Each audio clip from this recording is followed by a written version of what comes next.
అందరికీ హృదయపూర్వక నమస్కారాలు. వన మహోత్సవ కార్యక్రమాన్ని అందరూ సామాజిక బాధ్యతగా తీసుకోవాలని మనస్ఫూర్తిగా అభ్యర్థిస్తున్నాను. పర్యావరణ సమతుల్యత కోసం పచ్చదనాన్ని పెంచాలి అనేది ఎన్డీఏ కూటమి ప్రభుత్వ లక్ష్యం. 29% ఉన్న పచ్చదనం 50% తీసుకెళ్లాలే లక్ష్యంగా పనిచేస్తున్నాం. ఈ వన మహోత్సవ కార్యక్రమంలో మరొక ముఖ్య విషయం, వృక్ష జాతుల ఎంపిక చాలా కీలకం. అవి స్వదేశీ వృక్ష జాతులను ఎంపిక చేసుకోవటం చాలా అవసరం. స్థానిక వృక్ష జాతులు నాటడం ద్వారా జీవ వైవిధ్యాన్ని, నేల ఆరోగ్యాన్ని మరియు పర్యావరణం మరియు మానవ ఆరోగ్యాన్ని కాపాడిన వాళ్ళు అవుతాం. అందుకే దేశవాళీ చెట్లు పెంచడం చాలా అవసరం. మన దేశ భూ వాతావరణ జీవ వైవిధ్యాన్ని ముప్పు కలిగించే అన్య దేశ జాతుల్ని నాటడం మనందరం మానుకోవాలి.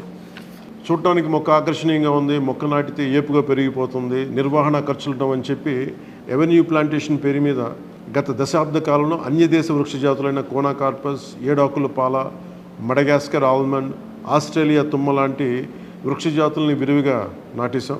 వీటి మూలంగా పర్యావరణానికి ప్రయోజనం కంటే కూడా ఆరోగ్యం మీద, భూగర్భ జల సంపద మీద చాలా తీవ్ర ప్రభావం చూపుతూ ఉంది.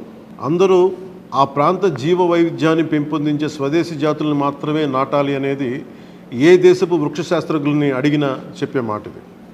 కానీ ఆ వాస్తవాన్ని విస్మరించి విదేశీయ మొక్కల మోసుతో రాష్ట్రమంతటా కోనాకార్పస్తో నింపేశారు. కోనాకార్పస్ అసలు మొదట పరిచయం చేసిన అరబ్ దేశాలే దాన్ని నిషేధించినాయి. ఎందుకంటే దాని దుష్ప్రభావాలను గుర్తించిన వెంటనే నిషేధించారు, తీసేశారు. మన దేశంలో తెలంగాణ, గుజరాత్, కర్ణాటక, అస్సాం ప్రభుత్వాలు కూడా వీటిని నిషేధించినాయి. ఈ కోనాకార్పస్ లాంటి విదేశీ వృక్ష జాతుల మూలంగా జరిగే అనర్థాలు చాలా ఉన్నాయి. అవి ముఖ్యంగా మన భూగర్భ జల సంపదను హరించి వేస్తాయి, శ్వాస సంబంధ ఆరోగ్య సమస్యలకి కారణమవుతున్నాయి. కోనాకార్పస్ ఎలాంటి వృక్ష జాతి అంటే పశువులు తినవు, పక్షులు గూడు పెట్టవు, కనీసం పక్షులు కూడా వాలవు. చెట్టుని చేమని ఆధారంగా చేసుకుని బతికే క్రిమికీటకాలు కూడా ఈ చెట్లు జోలికి రావు. పక్షులే దూరంగా ఉండే ఈ మొక్కల్ని మనం మోజులో పడి ఎందుకు వేయాలి అనేది కీలకమైన ప్రశ్న.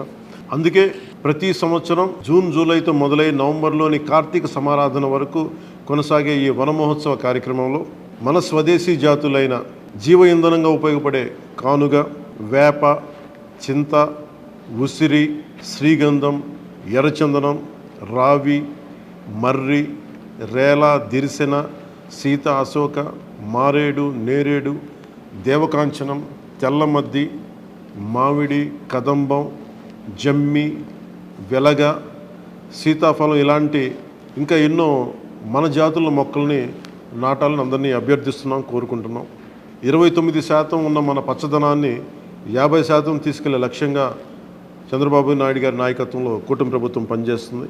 అందరం కలిసి పచ్చదనాన్ని పెంచుకుందాం, పర్యావరణాన్ని కాపాడుకుందామని తెలియజేసుకుంటూ జై హింద్.